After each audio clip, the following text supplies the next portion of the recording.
আসসালামু আলাইকুম সবাইকে। পিরিয়ডের সময়টা খুব কঠিন সময় ফিমেলদের জন্য। অল্প কিছু নিয়ম এবং কিছু খাবারের যদি পরিবর্তন এই সময়ে ফলো করা যায়, তাহলে পিরিয়ডের টাইমটা বেশ উপভোগ্য হতে পারে আপনার জন্য।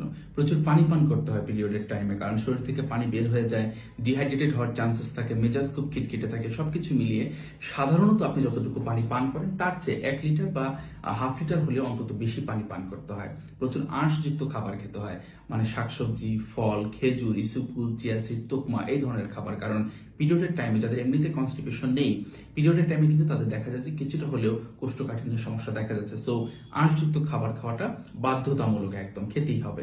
পরের সেটি হচ্ছে ম্যাগনেসিয়াম এবং পটাশিয়াম যুক্ত খাবার। কেন? কারণ হচ্ছে এই সময় যেটি হয় যে অনেকের মাথা ব্যথা হয়, অনেকের পেটে ব্যথা হয়, অনেকের মাসেলে ব্যথা হয়। এই সামান্য, খুব বেশি পেইন না, বাট পেইন থাকে এবং এটি খুব অস্বস্তি ফিল করে। যদি আপনি এই সময় এই পটাশিয়াম এবং ম্যাগনেসিয়াম যুক্ত খাবার খেতে পারেন, তাহলে এই পেইন কিছুটা হলেও খাবারের মাধ্যমে রিলিফ হয়। তার মধ্যে অন্যতম হচ্ছে কলা খেতে পারেন, কুমড়ার বিচি খেতে পারেন এবং মিষ্টি আলু খেতে পারেন। তাহলে অন্তত এখান থেকে কিছুটা সমস্যাটা থেকে মুক্তি পেতে পারেন। প্রচুর আয়রন যুক্ত খাবার খেতে হয়। তার মধ্যে রয়েছে কলিজা, মাছ, মাংস এবং ডিম।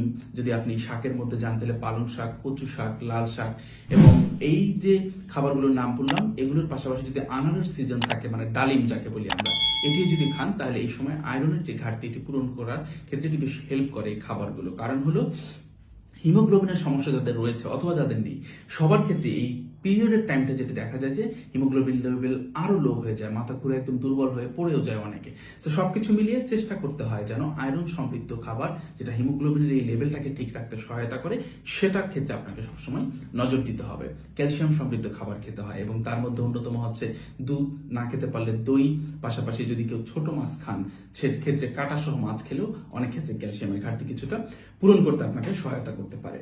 এর বাইরে সেটি হচ্ছে ফল খেতে হয় এবং ফলের মধ্যে আমরা বলি যে কোনো ফলই আপনি খেতে পারেন, তবে সাইট্রাস ফল হলে ভালো, মানে যাকে আমরা টক ফল বলি। আপনার সিজনে যেই টক ফল পাওয়া যাবে সেটি খেতে পারেন। মুখে রুচি কমে যাওয়ার ফলে এই সময় আপনি আমলকি খেলে রুচির কিছুটা বাড়তে পারে। ফলের মধ্যে এই সাইট্রাস ফলের বাইরে এমনিতেও নাশপাতি খেতে পারেন, প্রচুর পানির কন্টেন্ট রয়েছে এর মধ্যে। আপনি পেয়ারা খেতে পারেন, আপেল খেতে পারেন। সো এমন খাবার এই সময় খেতে হয় যেগুলো আপনাকে কিছুটা রিল্যাক্স করে।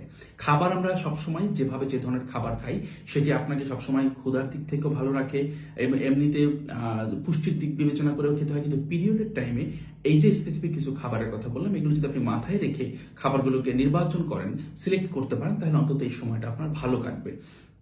পিরিয়ডের টাইমটায় পরিবারের সদস্যদেরকে একটু আলাদা করে মনোযোগ দিতে হবে যে আসলে এই ফিমেল এবং আপনি কিন্তু আসলে পিরিয়ডের এই সময়টার জন্য কিন্তু আপনি একেবারে স্পেশাল একজন মানুষ, খুবই গুরুত্বপূর্ণ একজন মানুষ।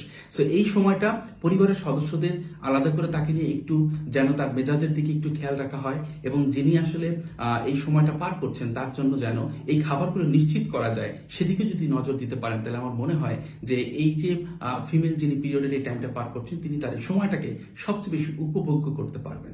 ভালো থাকেন সবাই, ধন্যবাদ সবাইকে, আল্লাহ হাফেজ, আসসালামু আলাইকুম।